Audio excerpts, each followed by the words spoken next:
दिल्ली में चुनावी राजनीति हर दिन नए नए ट्विस्ट ले रही है।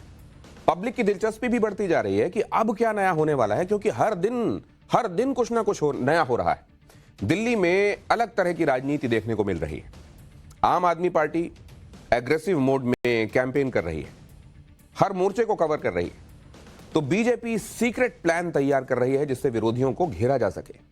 कांग्रेस की हालत दिल्ली में बहुत अच्छी दिखाई नहीं दे रही है, क्योंकि अब तो कांग्रेस के ही नेता मान रहे हैं कि दिल्ली में कांग्रेस जीत नहीं सकती। यानी दिल्ली विधानसभा चुनाव बेहद रोमांचक होते जा रहे हैं। हर दिन किसी एक खास मुद्दे को लेकर घमासान हो रहा है। पर अगर आप देखें तो चुनाव की तारीख का ऐलान होने के साथ ही दिल्ली विधानसभा चुनाव पीक पर पहुंच गए। 7 जनवरी को चुनाव की तारीखों का ऐलान हुआ। इसी दिन वोटर लिस्ट पर तगड़ा बवाल हुआ। 8 जनवरी को शीश महल और पीएम आवास पर बवाल हुआ।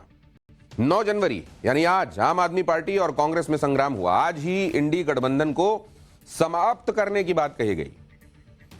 आज तो इंडी गठबंधन में शामिल पार्टियों ने ही इस बात का ऐलान कर दिया कि इंडी गठबंधन को खत्म कर देना चाहिए। दिल्ली में जिस तरीके से कांग्रेस और आम आदमी पार्टी की लड़ाई हो रही है, उसे कांग्रेस अकेली पड़ गई।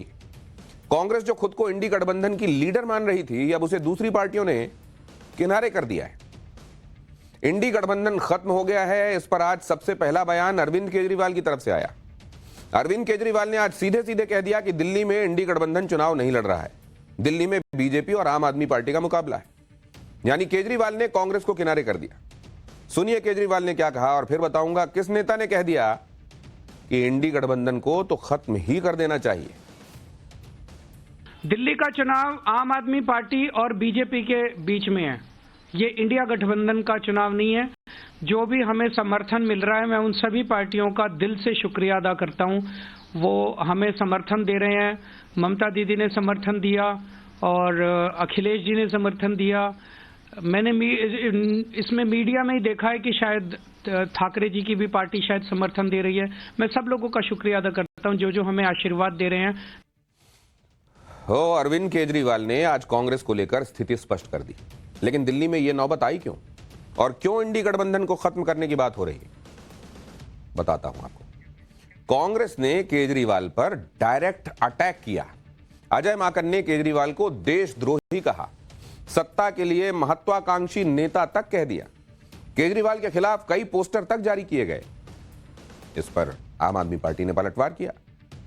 संदीप दीक्षित को बीजेपी का एजेंट करार दे दिया गया। अजय माकन और संदीप दीक्षित पर एक्शन लेने के लिए कहा गया। एक्शन नहीं लेने पर कांग्रेस को इंडी से बाहर करने की बात कही गई थी। यानी शुरुआत कांग्रेस ने की, जिसका जवाब आम आदमी पार्टी ने दिया। अब अरविंद केजरीवाल कह रहे हैं कि कांग्रेस के नेता बीजेपी के कहने पर आम आदमी पार्टी पर हमला कर रहे हैं। सुनिए केजरीवाल को।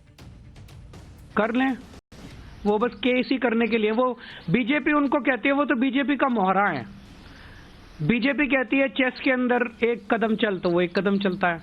वो कहते हैं 2 कदम चल तो वो 2 कदम चलता है। वो कहते हैं राइट मुड़ जाओ तो वो राइट मुड़ जाता है। वो कहते हैं लेफ्ट मुड़ जाता है। वो कहते हैं केस कर क्या तो वो केस करता है। वो कहते हैं इन आदमियों को खरीद ले तो वो आदमी हो तो वो तो। दिल्ली में केजरीवाल के खिलाफ हल्ला बोलकर कांग्रेस फंस गई। हालांकि लोकसभा चुनाव के बाद से ही कांग्रेस के रवैये को लेकर भी सवाल उठ रहे हैं। लोकसभा चुनाव के बाद हरियाणा में चुनाव हुए, जहां कांग्रेस अकेले लड़ी। अखिलेश यादव और केजरीवाल ने कांग्रेस के साथ गठबंधन करने की कोशिश की, लेकिन सीटों पर बात नहीं बनी, और जिससे केजरीवाल और अखिलेश नाराज भी हुए थे। फिर महाराष्ट्र इलेक्शन में भी कांग्रेस ज्यादा सीटों पर लड़ने के लिए अड़ी रही, लेकिन 101 सीटों पर लड़ने के बाद भी कांग्रेस सिर्फ 15 सीटें ही जीत पाई। दिल्ली में अरविंद केजरीवाल शुरू से कहते रहे हैं कि आम आदमी पार्टी अकेले चुनाव लड़ेगी। दिल्ली में 2015 से ही आम आदमी पार्टी प्रचंड बहुमत के साथ जीतती रही है। ऐसे में यह उम्मीद थी कि कांग्रेस दिल्ली में चुनाव नहीं लड़ेगी, क्योंकि पिछले 2 चुनाव में कांग्रेस का दिल्ली में खाता तक नहीं खुला है। ऐसा लग रहा था कि कांग्रेस खुद अपना परफॉर्मेंस देखेगी और यह फैसला करेगी अपने गठबंधन की सलामती के लिए, लेकिन वैसा हुआ नहीं। कांग्रेस यहां भी अड़ गई और दिल्ली चुनाव में पूरी ताकत के साथ उतरने का फैसला कर लिया। केजरीवाल पर हमले शुरू कर दिए गए, केजरीवाल पर आरोप लगाने शुरू कर दिए गए, और इसी के बाद इंडी गठबंधन में कांग्रेस किनारे होना शुरू हो गई। आप देखिए कैसे इंडी गठबंधन के दलों ने केजरीवाल को समर्थन देना शुरू कर दिया, जिससे इंडी गठबंधन के खत्म होने के संकेत मिलने लगे। संजय राउत ने कहा केजरीवाल को देशद्रोही नहीं कहना चाहिए।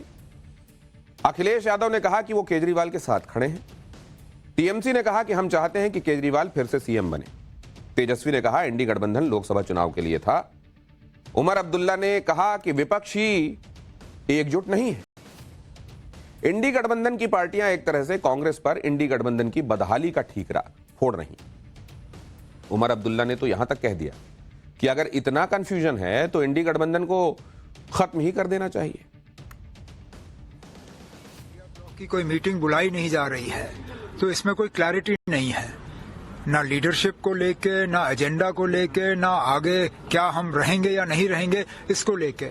शायद दिल्ली के इंतखाबात हो जाएं, उसके बाद अच्छा ये होगा कि इंडिया ब्लॉक के तमाम जो हिस्सेदार हैं उनको बुलाया जाए और इस पर क्लैरिटी हो। अगर ये सिर्फ पार्लियामेंट इलेक्शंस के लिए था, इसको वाइंड अप करिए, फिर हम अपना काम अलग से करेंगे। दिल्ली चुनाव में तो पहले से तय था इंडिया अलायंस जो है वो लोकसभा के लिए। अभी हम लोगों ने डिसाइड नहीं किया पार्टी ने कि हम लोग वहाँ चुनाव लड़ेंगे कि नहीं लड़ेंगे, सर आप बहुत अच्छी और बाद में हम लोग देखेंगे कि किसको। कांग्रेस की हालत यह हो गई है कि वो इंडी गठबंधन में अलग थलग हो गई है। इंडी गठबंधन को खत्म कर देने की बात आप देख रहे हैं नेता कर रहे हैं, और दूसरी तरफ खुद कांग्रेस के नेता मान रहे हैं कि दिल्ली में केजरीवाल को हराना मुश्किल है। कांग्रेस के नेता पृथ्वीराज चौहान ने कहा कि उनको लगता है कि दिल्ली में केजरीवाल जीत जाएंगे। सुनिए पृथ्वीराज चौहान। दिल्ली चुनाव बहुत अहम चुनाव है। मैं समझता हूँ शायद वहां केजरीवाल जीत जाएंगे। कांग्रेस भी फ्रेम में है, कांग्रेस भी चुनाव लड़ेगी। अच्छा होता अगर कांग्रेस और आपका अगर गठबंधन होता, लेकिन शायद वो नहीं होते दिख रहा है। तो अभी मैं यहाँ बैठ के शायद दिल्ली में क्या हो रहा है उसके बारे में ज्यादा कहना मुश्किल होगा। पृथ्वीराज चौहान के बयान पर कांग्रेस के अंदर हंगामा मच गया, जिसके बाद पृथ्वीराज चौहान ने सफाई देते हुए कहा कि उनके बयान को गलत तरीके से पेश किया गया है। वो चाहते थे कि दिल्ली में इंडी गठबंधन चुनाव लड़ता तो गठबंधन की जीत होती। इंडी गठबंधन की इस हालत पर विरोधी भी मजे ले रहे हैं। इंडी गठबंधन के लिए विपक्षी पार्टियों को एकजुट करने का काम नीतीश कुमार ने शुरू किया था। अब जेडीयू फिर से एनडीए का हिस्सा है और जेडीयू नेता इंडी गठबंधन पर हमला कर रहे हैं। केसी त्यागी ने कहा कि इंडी गठबंधन से नीतीश कुमार जब बाहर आए थे ये तो तभी खत्म हो गया था, अब इंडी गठबंधन का अंतिम संस्कार हो गया है। क्या कहा उन्होंने, सुनिए। नीतीश कुमार जी के इंडिया गठबंधन से बाहर आने के बाद ये मृतप्राय था और अब इसका अंतिम संस्कार हो चुका है। जितने भी क्षेत्रीय दल हैं वो अपने अस्तित्व को बचाने के लिए कांग्रेस पार्टी के सामने खड़े हो गए हैं। कांग्रेस पार्टी क्षेत्रीय दलों का अस्तित्व समाप्त करना चाहती है। इधर कांग्रेस के साथ केजरीवाल ने अपना हिसाब सेटल किया, कांग्रेस को इंडी गठबंधन में किनारे लगा दिया, और उधर केजरीवाल ने दिल्ली में बीजेपी को घेरने के लिए नया दांव चल दिया। आज अरविंद केजरीवाल ने प्रधानमंत्री नरेंद्र मोदी को एक पत्र लिखा है। इस लेटर में दिल्ली के जाट समुदाय को ओबीसी में शामिल करने की डिमांड है। केजरीवाल ने लिखा कि 10 साल पहले आपने दिल्ली के जाट समाज को केंद्र की ओबीसी लिस्ट में शामिल करने का वादा किया था, लेकिन आज तक केंद्र सरकार इस वादे को पूरा नहीं कर पाई है, और इस वजह से दिल्ली के जाट समाज को दिल्ली यूनिवर्सिटी में ओबीसी आरक्षण का लाभ नहीं मिल पा रहा है। जाट समाज के साथ बीजेपी की केंद्र सरकार 10 साल से धोखा कर रही है, कहा उन्होंने। दिल्ली में ओबीसी का दर्जा हासिल सभी जातियों को केंद्र की ओबीसी लिस्ट में शामिल किया जाए, जिससे दिल्ली के जाट समाज को भी ओबीसी आरक्षण का फायदा मिल सके। केजरीवाल ने जाट आरक्षण का मुद्दा उठाया तो बीजेपी ने भी फौरन केजरीवाल पर पलटवार कर दिया। बीजेपी के उम्मीदवार प्रवेश वर्मा ने कहा कि केजरीवाल को 10 साल जाटों की याद नहीं आई। सुनिए प्रवेश वर्मा को, और फिर बताऊंगा कि दिल्ली में जाट वोट इतना महत्वपूर्ण क्यों है। आज इनको जब लगा है कि दिल्ली का देहात सारी आम आदमी पार्टी के खिलाफ में वोट कर रहा है, और दिल्ली देहात की जब मैं बात करता हूं तो खाली जाट नहीं, हमारे दिल्ली देहात में जाट भी हैं, गुज्जर भी हैं, यादव भी हैं, त्यागी भी हैं, राजपूत भाई भी हैं। आज वो सभी एक स्वर में ये कह रहा है कि अरविंद केजरीवाल की सरकार को हमें उखाड़ कर फेंक देना है। जाट समुदाय के आरक्षण के जरिए केजरीवाल जाट वोट बैंक को अपने साथ जोड़ने की कोशिश कर रहे हैं। आपको जाट मतदाताओं का वोटिंग पैटर्न भी बताता हूं कि दिल्ली में किस पार्टी को जाट समाज का कितना वोट मिलता है। 2015 विधानसभा चुनाव में बीजेपी को 59% जाट वोट मिला था। आम आदमी पार्टी को 31% जाट वोट हासिल हुए थे और कांग्रेस को इसमें से 5% वोट गए थे। 2020 की विधानसभा में बीजेपी को 59%, आम आदमी पार्टी को 38% और कांग्रेस को 1% जाट वोट मिला। यानी भारतीय जनता पार्टी का जाट वोट इंटैक्ट रहा, बरकरार रहा, लेकिन आम आदमी पार्टी को 7% ज्यादा वोट मिले। इस बार केजरीवाल और ज्यादा जाट वोट हासिल करने की कोशिश कर रहे हैं, क्योंकि दिल्ली में कई सीटें ऐसी हैं जहां जीत और हार में जाट वोटर्स की भूमिका निर्णायक है।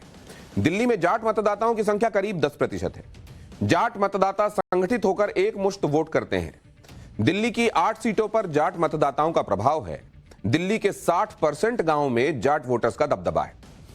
जाट वोटर्स अन्य मतदाताओं को भी प्रभावित करते हैं। जीत और हार में जाट वोटर्स की भूमिका बड़ी अहम होती है। दिल्ली में जाट मतदाताओं की पहली पसंद बीजेपी रही है, लेकिन अब आम आदमी पार्टी भी धीरे धीरे जाटों की पसंद बन रही है और केजरीवाल की पूरी कोशिश है कि जाट समाज का वोट बीजेपी से छिटक कर आम आदमी पार्टी की तरफ आ जाए।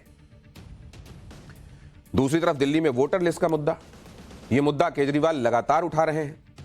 आज केजरीवाल ने चुनाव आयोग पहुंचकर चुनाव आयुक्त से मुलाकात की और इस दौरान केजरीवाल ने वोटर लिस्ट में गड़बड़ी की बात की। केजरीवाल ने कहा कि नई दिल्ली क्षेत्र में 15 दिन में 13,000 नए वोटर कहां से आ गए, इसकी जांच होनी चाहिए। केजरीवाल ने चुनाव आयोग से नई दिल्ली सीट से बीजेपी कैंडिडेट प्रवेश वर्मा की शिकायत भी की और प्रवेश वर्मा को चुनाव लड़ने से रोकने की मांग की।